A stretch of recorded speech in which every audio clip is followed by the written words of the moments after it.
하나님의 평강과 축복이 오늘도 여러분과 함께 하시길 주님의 이름으로 축원합니다.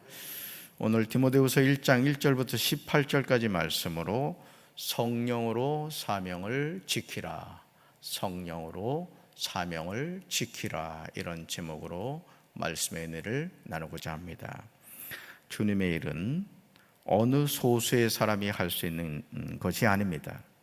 하나님은 능력이 없으셔서 우리를 사명의 자리로 부르신 것이 아닙니다. 하나님은 전지전능하시기에 모든 것을 홀로 하실 수 있으십니다. 그렇죠?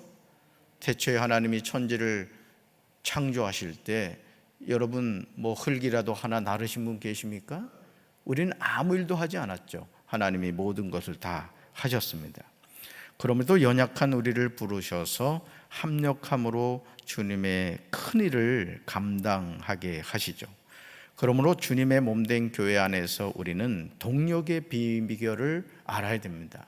주님의 일을 할 때 혼자 하는 것이 아니라 같이 합력해서 성부, 성자, 성령 삼위일체 하나님이 합력하셨듯이 동역하셨듯이 우리 또한 동역할 줄 알아야 된다는 거죠. 하나님은 지금도 우리를 은혜 자리로 부르셔서 쓰기를 원하시는 거예요. 저는 우리 사랑하는 성도 여러분들이 주님의 이 부름의 자리에 나오셔서 아름답게 쓰임받는 삶을 사시기를 주님의 이름으로 축원합니다. 첫 번째로 1절 보시면 같이 읽습니다.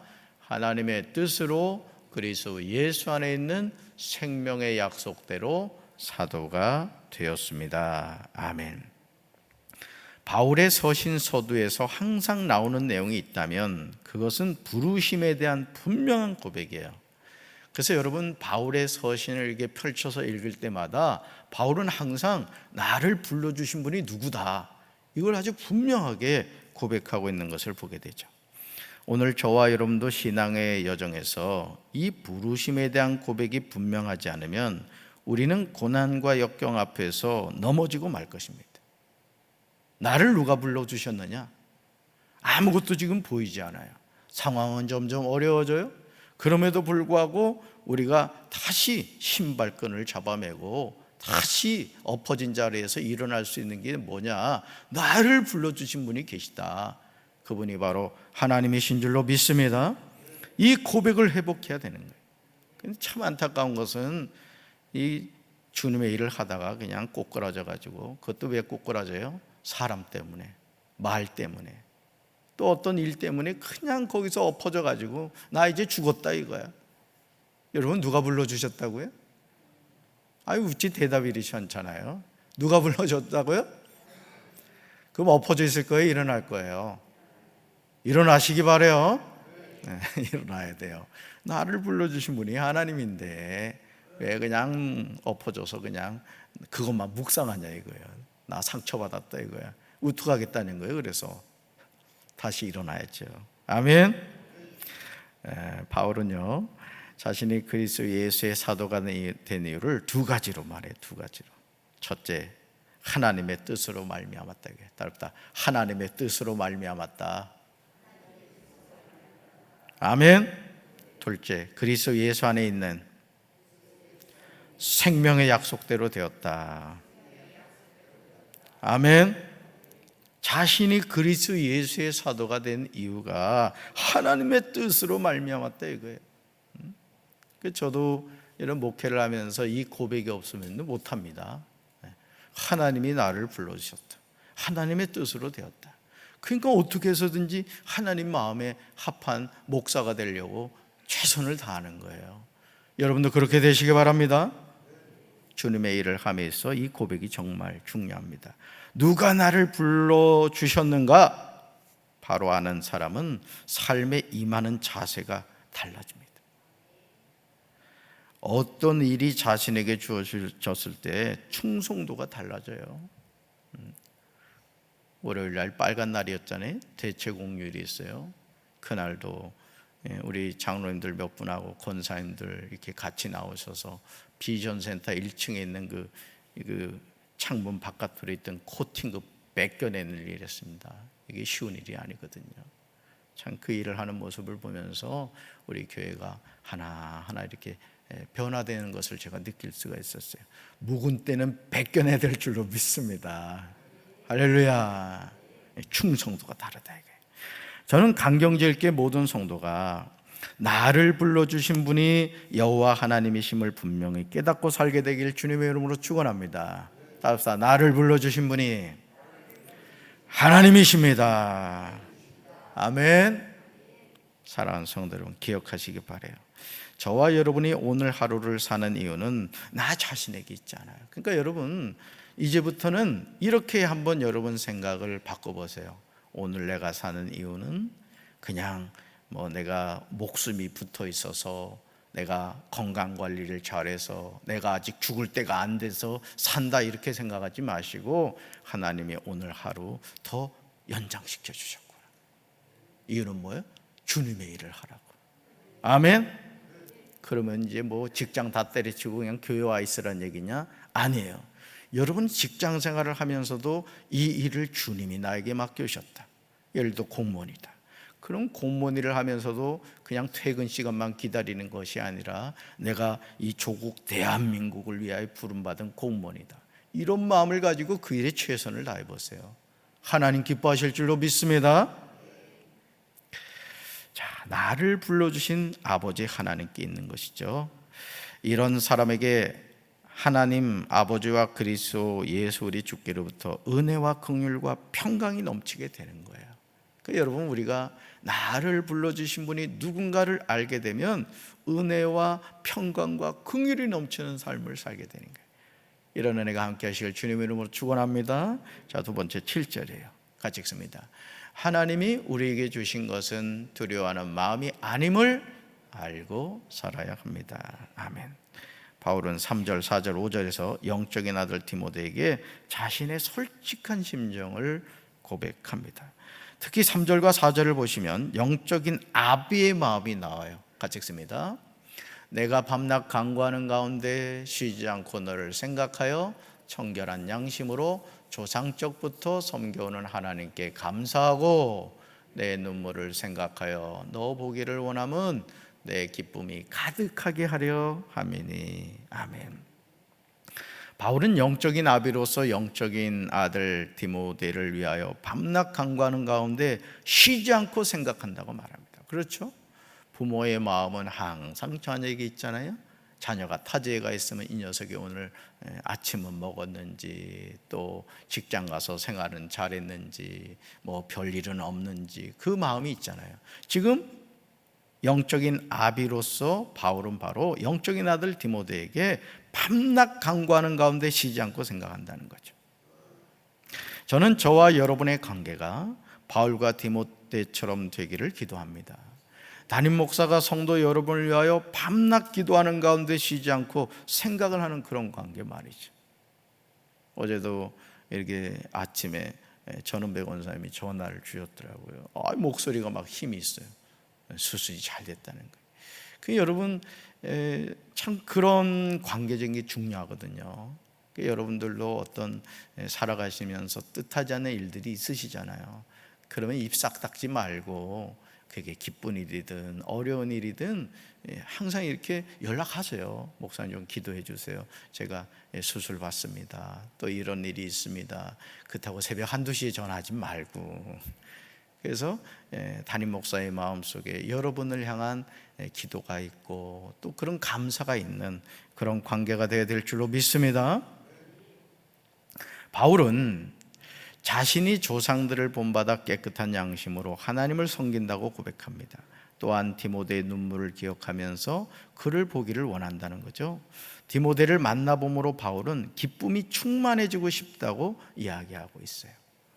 그러는 가운데 바울은 5절에서 디모데에게 외할머니 로이스와 어머니 유니게소에게는 거짓이 없는 믿음이 있음을 확신하고 있어요. 거짓이 없는 믿음이 있어야 돼요. 오늘 우리 삶에도 이런 거짓이 없는 믿음이 있어야 될 줄로 믿습니다. 우리는 바울을 통하여 믿음은 계승되는 것임을 깨닫게 돼요. 저는 강경제일교회 모든 성도가 자신의 믿음을 자녀들에게 계승해주는 믿음의 사람들이 되기를 주님의 이름으로 축원합니다. 여러분, 유산을 물려주는 것보다 더 중요한, 유형적인 유산을 물려주는 것보다 더 중요한 게 뭐냐? 무형적인 믿음을 유산으로 물려줄 수 있어야 돼요. 아멘. 신앙이 끊어지는 가정이 많다니까요. 아버지는 목사고 장로였는데 자녀가 신앙생활을 하지 않는 거예요. 여러분, 그것만큼 비극이 없습니다. 여기 계신 분들 가운데 혹여나 자녀들이 교회 안 다니는 분들, 예수를 믿다가 또 실족해서 넘어진 분들, 그렇다면 여러분 작정기도 하셔야 돼요. 눈에 흙 들어가기 전에 여러분의 자녀 이름이 하나님 나라의 생명록에 기록되어야 될 줄로 믿습니다. 그렇게 하셔야 돼요. 제일 나쁜 부모가 어떤 부모인지 아십니까? 죽을 때 돈이나 물려주는 부모예요. 여러분, 영적 유산 물려주시기 바라요. 그래서 여러분이 기도하던 그 자리에 여러분의 자녀가 와서 기도하는 거 너무 감사한 거예요. 자, 그렇습니다. 그래서 이런 이유로 바울은 디모데를 일깨워서 자신의 안수로 말미암아 디모데 속에 간직하고 있는 하나님의 은사에 다시 불을 붙이게 하려고 하죠. 그러면서 7절에서 사명의 자리로 부름을 받은 사역자의 내면적인 힘을 말합니다. 사명의 자리로 부름을 받은 사역자의 내면적인 힘, 그게 뭘까? 같이 읽습니다. 하나님이 우리에게 주신 것은 두려워하는 마음이 아니요 오직 능력과 사랑과 절제하는 마음이니. 아멘. 그렇습니다. 하나님이 저와 여러분에게 비겁한 영을 주신 것이 아니라는 거죠. 오히려 능력과 사랑과 절제 영을 주셨다는 거예요. 그런데 여러분, 하나님이 인격적인 분이시기 때문에 여러분, 오직 능력과 사랑과 절제하는 마음을 주셨지만 우리가 그것에 순종하고 순종하지 않느냐는 우리가 결정합니다. 하나님은 우리를 로봇으로 만들지 않았어요. 여러분이 오늘 이 새벽에 나오느냐 안 나오느냐는 하나님이 깨워주셨어도 여러분의 의지적인 결단이 있었기 때문에 여기 나오신 겁니다. 우리가 이 땅을 살아가는 삶에 있어서 마찬가지예요. 다 하나님이 해주시겠지. 뭘 하나님이 다 해줍니까? 내가 가서 밭에 풀을 매야 되는 거예요. 콩을 심어야 되는 거예요. 여러분, 우리가 해야 할 일은 해야 될 줄로 믿습니다. 잘못된 신앙관을 가지고 다 하나님이 해주시겠지, 그러면 굶어 죽는 거예요. 여러분, 하나님이 우리에게 맡기신 사명 잘 감당하시길 주님의 이름으로 축원합니다. 우리는 이 사실을 믿고 강하고 담대하게 헌신해야 될 줄로 믿습니다. 세 번째 9절이에요. 같이 읽습니다. 하나님이 우리를 거룩하신 소명으로 부르심은 우리에게 주신 은혜 때문입니다. 아멘. 우리가 하나님의 자녀로서 부르심에 대한 확신이 분명한 사람은 현재 자신의 삶에 대해서 불평하거나 원망하지 않습니다. 여러분, 몇 년도였죠? 그 바르셀로나에서 그 황영조가 저 금메달 땄잖아요. 그 몬쥐 언덕이었나요? 하여간 그 언덕에서 그 일본 다케시마인가 뭐 하여간 이름도 기분 나빠. 하여간 그 같이 막 딱 뛰어가다가 거기서 확 차이가 났죠. 그냥 치고 나갔어요. 그죠? 자, 우리가 살아가는 삶에 있어서 고난과 역경은 없지 않아요. 누구나 있습니다. 자, 그런데 사명이 분명한 사람은 그런 상황에서 불평하고 원망하지 않는다. 더 주님을 바라보게 된다는 거죠. 8절 보시면 이 사실을 알 수 있어요. 같이 읽습니다. 8절. 그러므로 너는 내가 우리 주를 증언함과 또는 주를 위하여 갇힌 자 된 나를 부끄러워하지 말고 오직 하나님의 능력을 따라 복음과 함께 고난을 받으라. 아멘. 바울은 영적인 아들 디모데에게 오직 하나님의 능력을 따라 복음과 함께 뭘 받으라? 고난을 받으라. 참 역설적이죠. 복음은 좋은 건데 고난을 받으라, 이렇게 말해요. 그런데 이런 말을 하면서 자신이 예수 그리스도를 증언하다가 주님을 위하여 감옥에 갇힌 자신을 부끄러워하지 말라고 강조합니다. 바울은 영적인 아비로서 자신이 복음을 전하다가 고난을 받았기에 영적인 아들 디모데에게 당당하게 복음과 함께 고난을 받으라고 말할 수 있었던 것이죠. 여러분, 주기철 목사님이 신사참배를 거부하고 진짜 그 못을 막 박혀 있는 그 송파니를 걸어갈 때 그 다리가 막 찔렸잖아요. 아마 그 당시 많은 목회자들이 그 주기철 목사님을 향해 그렇게 말했을 겁니다. 참 사람이 융통성도 없다고. 아니 그거 뭐 신사참배가 뭘 대수라고, 동쪽 하늘을 향해 하나님 생각하면서 주여 믿습니다 하면 될 것을 왜 저렇게 미련하게 저렇게 자기 혼자 신앙생활 잘하는 것처럼 저러냐고. 아마 많은 목회자들이 그랬을 거예요. 근데 자, 역사가 바뀌었습니다. 지금 신사참배를 한 그 한경직 목사도 신사참배한 거 자기가 회개했잖아요. 근데 어떻게 해요? 주기철 목사님은 신사참배를 끝까지 거부하고 신앙의 지조를 지켰다고 많은 신앙인들이 칭송하고 있습니다. 오늘 저와 여러분의 신앙도 마찬가지예요. 타협하는 신앙은 끝이 없습니다. 우리는 끝까지 신앙의 지조를 가지고 하나님의 말씀을 붙잡고 살아야 될 줄로 믿습니다. 정말 놀라운 사실은요, 9절에 나오는 내용이에요. 9절 같이 읽습니다. 하나님이 우리를 구원하사 거룩하신 소명으로 부르심은 우리의 행위대로 하심이 아니요 오직 자기의 뜻과 영원 전부터 그리스도 예수 안에서 우리에게 주신 은혜대로 하심이라. 아멘. 바울은 하나님이 자신을 구원하심으로 거룩한 소명으로 불러주신 이유는 자신의 행위 때문이 아님을 강조합니다. 바울의 이 말은 진실이죠. 바울이 다메섹에서 주님의 사명자로 부름을 받을 때 그는 그리스도인을 잡아서 죽이는 일을 하는 사람이었어요. 그런데 예수님이 친히 그를 사명의 자리로 부른 겁니다. 그러니까 여러분, 지금 나의 모습을 보지 말고 내가 과거에 어떤 존재였는가를 잊지 마셔야 돼요. 제가 어제 저녁에 목양실에서 그 강경질기 100년사를 우리 강 장로님하고 며칠 전에 그 얘기를 해서 그 숙제를 했어요. 숙제를 그래가지고 쫙 봤어요. 그랬더니 우리 장로님도 저기 권사님으로 돼 있고 그렇더라고. 그때 장로님이 유창규 장로님하고 저기 조구 장로님 두 분이 시무 장로로 계시더라고요. 100년사에 보니까. 그래서 이 족보가 이렇게 되는구나 제가 봤어요. 참 여러분 과거 얼굴 참 볼만 하시더라고요. 여러분 자 보세요. 우리가 하나님께 부름 받기 전에 어떤 존재였나 이걸 잊지 마셔요. 저도 강원도 그 시골에서 말이죠. 그냥 어릴 때 그 사진이 아주 어떤 사진이냐면 사탕을 그렇게 좋아했어요 어릴 때. 그래가지고 그냥 이 앞니빨이 그냥 하나도 없는 거야 하나가. 그게 또 사진 찍으면 웃어야 되잖아. 히 하고 웃는데 앞니빨이 다 이민가 있는 거예요. 그 모습을 보면서 참 많은 생각을 했습니다만은 오늘 저와 여러분은 어떻습니까? 우리가 잘나서 목사와 성도로 부름을 받은 게 아니잖아요. 오직 하나님의 뜻과 영원 전부터 그리스도 예수 안에서 우리에게 주신 은혜대로 하셨음을 잊지 마시기 바랍니다. 은혜를 잊지 마세요. 그러므로 사명자는 겸손합니다. 따라합시다. 사명자는 겸손합니다. 겸손하지 않을 수가 없죠. 왜냐하면 주님의 큰 은혜로 부르심을 받았기 때문에 그렇습니다. 저는 저와 여러분의 끝까지 겸손하시기를 주님의 이름으로 축원합니다. 자, 네 번째로 14절이에요. 같이 읽습니다. 우리 안에 거하시는 성령으로 말미암아 부탁한 아름다운 것을 지켜야 합니다. 아멘. 바울은 11절에서 이렇게 말하죠. 같이 읽습니다. 내가 이 복음을 위하여 선포자와 사도와 교사로 세우심을 입었노라. 아멘. 바울은 지금 이 복음을 위하여 세움을 입었다고 고백합니다. 그렇다면 바울이 말하는 복음은 무엇입니까? 바울이 말하는 복음이 무엇인지 10절에 나와요. 이거 암송해야 될 말씀이에요. 10절 같이 읽습니다. 이제는 우리 구주 그리스도 예수의 나타나심으로 말미암아 나타났으니 그는 사망을 패하시고 복음으로써 생명과 썩지 아니할 것을 드러내신지라. 아멘. 예수 그리스도는 죽음을 패하셨습니다.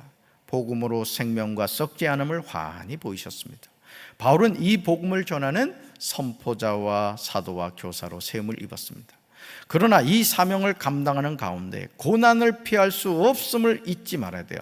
그러니까 여러분, 사명을 받은 사람은 고난을 피할 수 없다는 거예요. 아이를 잉태하기 위해서는 산모가 고통을 당해야 애를 낳을 수 있는 거죠. 같이 읽습니다. 네. 12절 같이 읽습니다. 이로 말미암아 내가 또 이 고난을 받되 부끄러워하지 아니함은 내가 믿는 자를 내가 알고 또한 내가 의탁한 것을 그날까지 그가 능히 지키실 줄을 확신함이라. 아멘.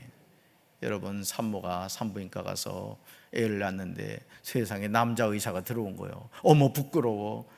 저는 남자 의사 앞에서 못 낳아요. 근데 그 산부인과는 남자 의사밖에 없어요. 어떡할 거예요?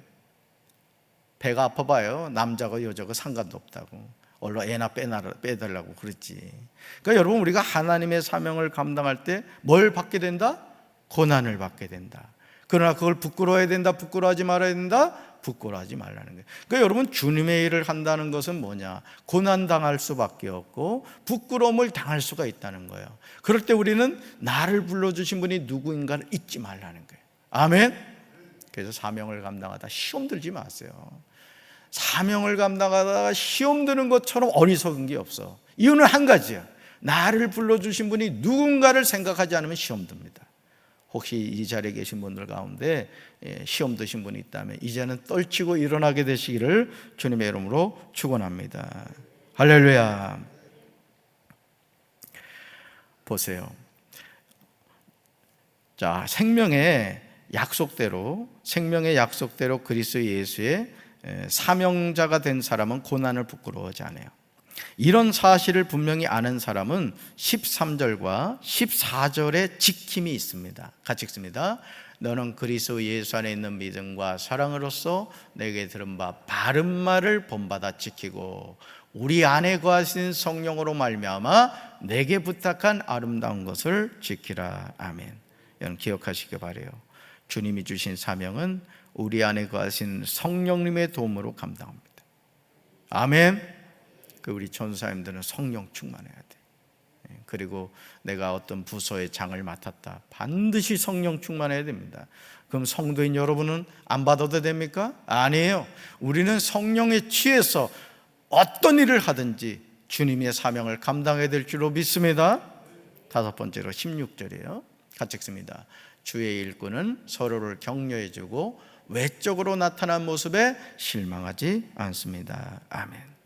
주님이 맡기신 사명을 감당해 가는 가운데 우리는 믿음의 길에서 떠나는 사람들을 보게 됩니다. 예를 들어 내가 직분을 못 받았다 이거예요. 같이 신앙생활 했는데 누구는 권사 됐는데 나 이번에 권사 안 됐다. 기분 나빠서 심지어 창피해서 내가 교회를 못 가겠다. 이런 분들이 있어요. 또 어떤 일을 하는데 누구는 시켜주고 누구는 나는 안 시켜줬다. 그러니까 이유도 다양해요. 여러분 주변을 한번 살펴보세요. 직분을 가졌다가 교회 떠난 사람들 한둘이 아닙니다. 이유는 한 가지입니다. 나를 불러주신 분이 누군가를 생각하지 않기 때문에 그래요.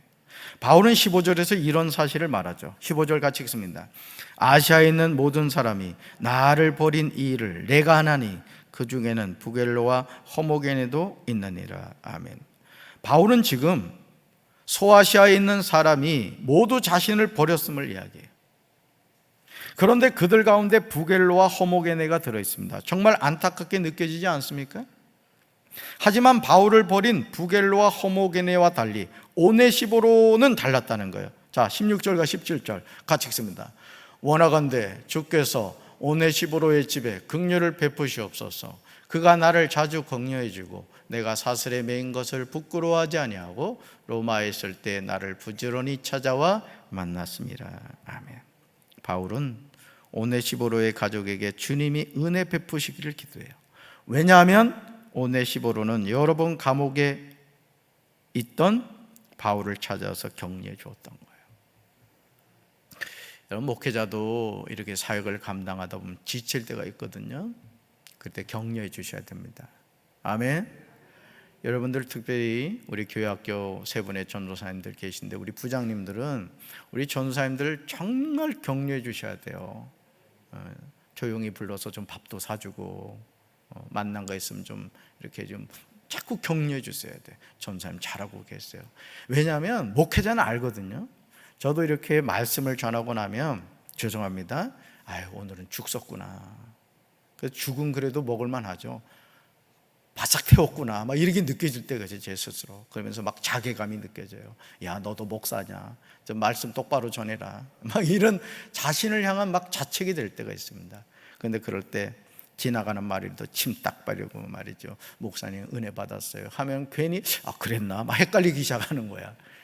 전도사님들에게도 여러분 이렇게 어떤 사역을 할 때 여러분 느끼시거든요. 이번엔 조금 그랬다, 이렇게 느껴지세요. 그래도 전사님한테 수고하셨다고, 전사님 너무 멋졌다고, 할 얘기 없으면 오늘 헤어스타일 멋있다고 라고도 해주세요. 그럼 사람이 칭찬 들으면요 힘이 나거든요. 저는 우리 강경제일교회가 그런 교회가 되어야 될 줄로 믿습니다. 그럼요, 말 한마디가 참 중요하죠. 바울이 감옥에 갇힌 것도 오네시모로는 부끄러워하지 않았어요. 오네시모로는 로마에 왔을 때 사방으로 바울을 찾아다닌 끝에 바울과 만날 수 있었습니다. 바울이 오네시모로의 헌신에 얼마나 감동하였던지 16절과 18절 보시면 원하건대 두 번이 반복해서 이야기하고 있어요. 첫째, 원하건대 긍휼을 베푸시옵소서. 둘째, 원하건대 주의 긍휼을 잊게 하여 주옵소서. 사랑하는 성도 여러분, 저는 강경제일교회 담임 목사로서 여러분을 위해서 이렇게 기도하기를 원합니다.